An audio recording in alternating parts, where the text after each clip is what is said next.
Big news happening in the world of crypto. Unfortunately, not the best news. There is a major hack that is happening in real time, and many people are losing their funds, losing their NFTs. We're going to cover all of this and more in today's episode of Goats and the Metaverse. Make sure to hit that subscribe button, and we're going to go deep into what is happening. Before we do that, let's talk about the daily floor price check-in in the midst of all the havoc that is happening with this hack. We're seeing Ethereum price hardly affected, $1,665, but down. Solana a little bit down in this news, and ApeCoin having a rise. We've got some announcements happening out of the world of ApeCoin. We're going to talk more about that in today's show. Let's check in for the floor prices. We're seeing a mixed bag, mostly down on the activity side. Only kind of projects that are keeping up with this news is Cryptopunks, Pendant, and Mutants. Everything else is down in this market. What is actually happening in the world of Solana? And not only Solana, but primarily in the world of Solana, there is a breaking news hack that is happening in real time. It has not been stopped, and thousands of Solana wallets are being drained in a multi-million-dollar exploit. An unknown actor, we don't know who it is yet, has drained funds from almost 8,000 wallets on the Solana network as of 5 a.m. UTC on Wednesday. Solana Status Twitter account has said that they are investigating the problem. I believe it not to be a problem with Solana, but something else. And actually, with one of the wallets, Phantom Wallet, being the biggest exploit vector, seeing the most of the attacks. Engineers are currently working with multiple security researchers and ecosystem teams to identify the root cause of the exploit, which is unknown at this time. There's no evidence that hardware wallets have been impacted, and users are strongly encouraged to use them. And we're seeing that people are losing their funds, are being drained without knowing why. This is pretty scary. I had to go onto my Phantom wallet and move any funds that I had there. Basically, what is happening is that people are seeing their accounts being drained in real time and have no idea why. Some of the recommendations of what can you do about them. If you are using Phantom Wallet, you can go into the wallet and remove any trusted apps that you have connected with. That would be step number one. Go into Phantom Wallet and remove any trusted apps that have been connected with. Step number two, move your funds to a hardware wallet. We have said it many times on this show. Your funds are not safe if they're sitting in a hot wallet. Move them to a cold wallet, something like a ledger device. If you can move all of your funds to a ledger device, including your NFTs. What happens if you do not have a ledger device, if you do not have a hardware wallet, and you are exposed on Solana today?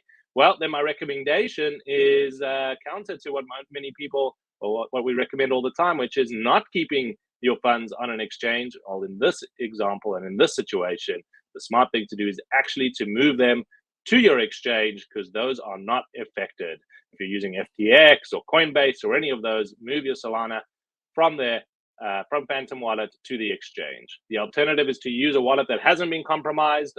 Exodus is one that hasn't seen any vulnerabilities yet, so move your funds to your Exodus wallet.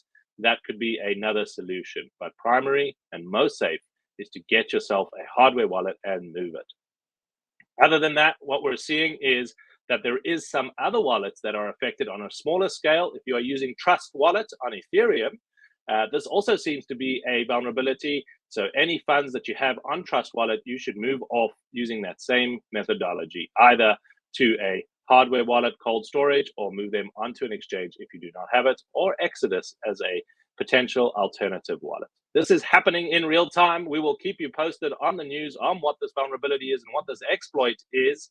So far, it is estimated that over $8 million has been stolen through this exploit across 8,000 different wallets. And it's pretty painful to see this happening in real time on the network. You know, when anyone is down, the industry is down. So I hope your funds are safe. I hope you are managing to move your funds off that and have not been affected by the exploit. If you have been, please share your comments. What happened? What device are you using? Let us know so that we can inform the rest of our community and people can get smarter together with you. Let's move on to some more positive news in the industry on what else is happening. Crypto artist OG XCOPY, probably the biggest name in NFT art, released yesterday that he is changing all of the licenses for his works as a CC0 projects. What does that mean? Well, that is huge news for the industry. Generally, when an artist releases their art, they still maintain the license for that. You have the right to use that art in your personal capacity, but they are the copyright owner. XCOPY coming out as the first major artist, an artist who sells millions of dollars worth of art. His pieces sell for millions of dollars, coming out and saying that I am embracing CC0 is big. A reminder, what is CC0? Well, CC0 gives everyone, the public, the right to reuse their art. That means anyone can take any XCOPY art, whether you own it or not, and use it for your own devices. Do whatever you want with it. What does that mean? Well, I believe in this network, in the Web3 world, the more people that share your art, the more people that share your NFT, the more people that share memes about the productions of the stuff that you make, well, the more valuable that will be. We've seen it with things like Nouns, MFers, other projects that use CC0 as a way to build community and to build an audience. And I, for one, am bullish on XCOPY for this. I was bullish before, and even more with this announcement. We saw XCOPY grifters move up 25% based on the news, so the market was enthusiastic about that. What other news do we have from the world of NFTs this week? Well, big news out of one of the big industry veterans, Gucci, now accepts ApeCoin as a form of payment. We spoke earlier at the beginning about ApeCoin seeing a bit of a rally. At its low was at $4 today, at $7.25 at this announcement that ApeCoin is going to be accepting. Gucci is going to be accepting ApeCoin as a form of payment. We saw Twitter coming in full steam about that excitement news, people applauding this as a brilliant way for the brand to stay relevant. Majority of Gucci buyers are under the age of 35. And others saying, well, great, now I can't afford Gucci in dollars and in ApeCoin. Some humor for the day happening in that, but pretty impressive to see a big brand embracing this. And we've seen Gucci entering into the space in different ways. 10KTF is one of the projects, WAGMI United, having Gucci accessories on NFT. So Gucci definitely making big plays and smart plays into this world and definitely elevating the brand in Web3. Will we see other brands following suit? Well, your play to the big brands out there, the luxury brands. We also saw in other big news in the luxury brand space, Tifanny coming out with a rare pendant for CryptoPunk's holders. If you are a CryptoPunk holder, you're able to, for the bargain price of 30 Ethereum, roughly $50,000, to get your CryptoPunk made into a rare pendant, a unique custom pendant made by Tiffany's. That will be only 250 of them available in the market. You'll also get an NFT of it.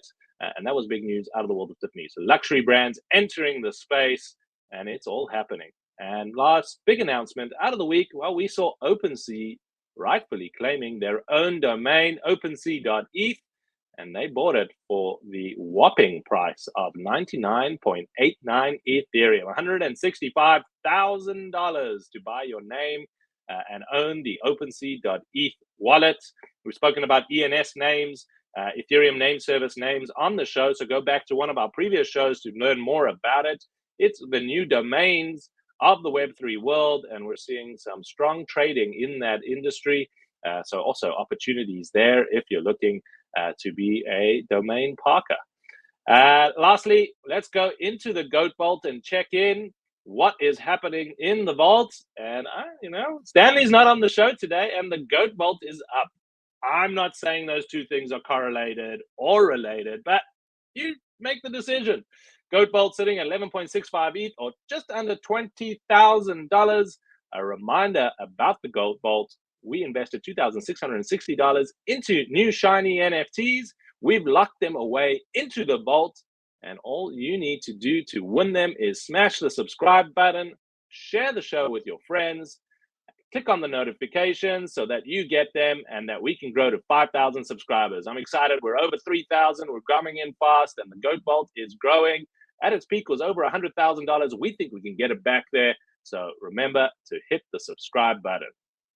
If you like this show, remember to tell your friends. Our mission is to help you navigate this space while having some fun, keeping you safe, and making hopefully some money along the way.